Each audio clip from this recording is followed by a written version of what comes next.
Hello, I'm Sebastian. Welcome to Nine Nartrees podcast. Today, I will summarize and review the book.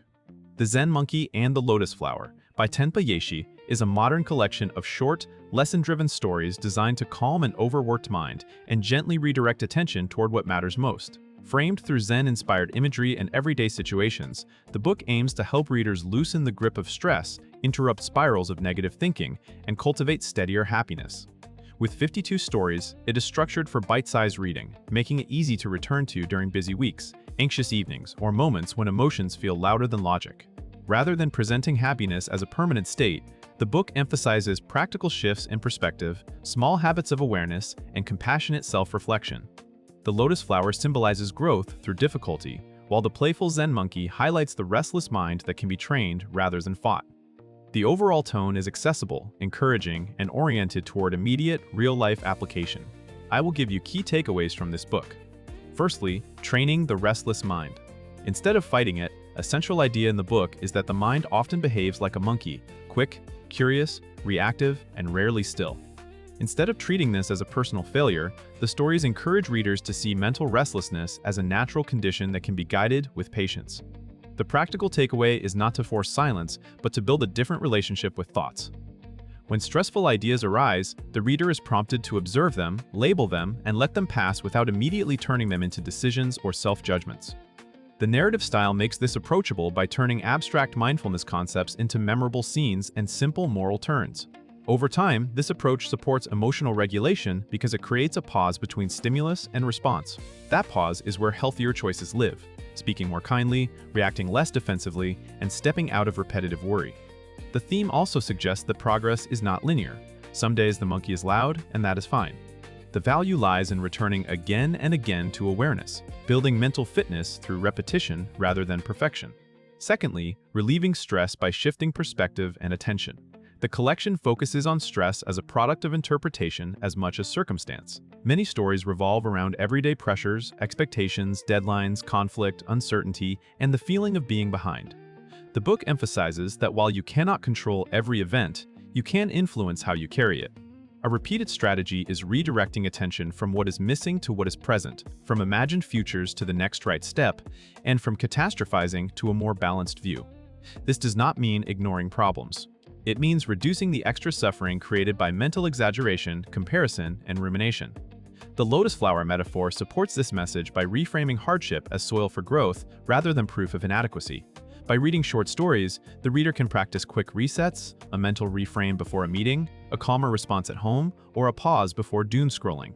The structure makes the lessons easy to apply because each story functions like a portable reminder to breathe, simplify, and re-enter the moment with steadier judgment. Thirdly, stopping negative thought loops and self-criticism. Another key topic is how negative thoughts become self-reinforcing loops.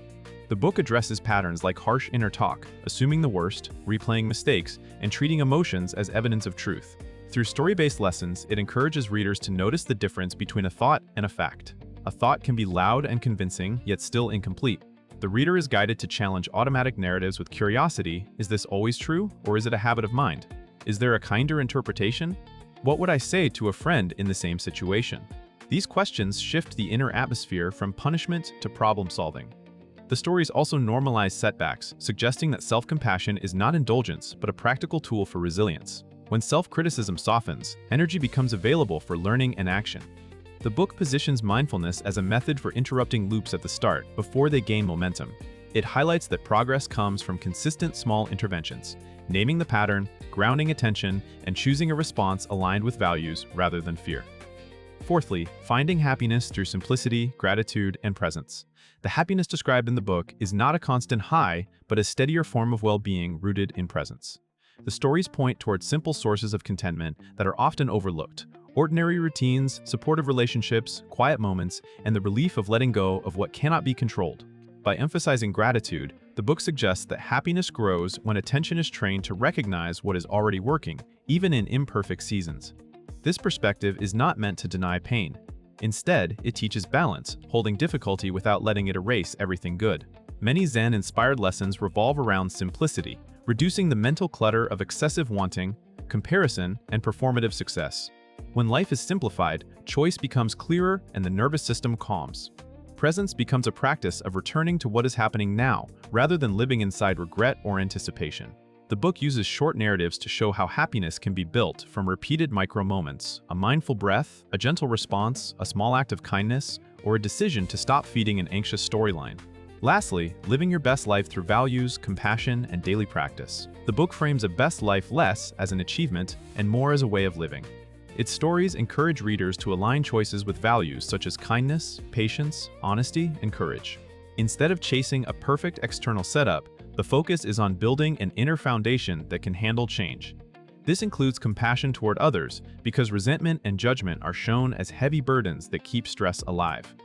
It also includes compassion toward oneself because sustainable growth requires encouragement more than force. A recurring implication is that transformation happens through daily practice. Reading one story at a time becomes a ritual, a small check-in that resets intention and strengthens awareness.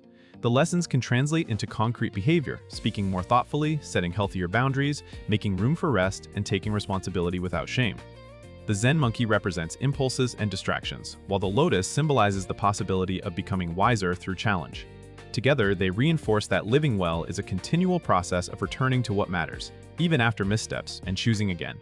In conclusion, this book suits readers who want practical calm without heavy theory, busy professionals, students, caregivers, and anyone who feels stuck in worry, irritability, or self-criticism. It is also a good fit for people who struggle to finish long self-help books, since the short story format allows for steady progress in small sessions. The benefits come from repetition and simplicity. By practicing mindful observation, reframing, and self-compassion, readers can reduce stress reactivity, interrupt negative thought loops, and make decisions from clarity rather than fear. Over time, these shifts can improve relationships, sleep, and the ability to stay focused on what is within control. Compared to similar books that rely on dense explanations or rigid programs, this one offers accessible Zen-inspired reminders that can be used immediately. The 52-story structure provides a built-in routine, like a weekly or daily mental reset, which helps the lessons stick. If you want gentle guidance that supports resilience, gratitude, and calmer thinking, it is worth buying as a portable companion for real-life moments when you need perspective fast. If you would like to support Tenpa Yeshe, you can buy the book through the Amazon link I've provided in the podcast description. After reading the book, please let me know what you think and share your thoughts. See you around.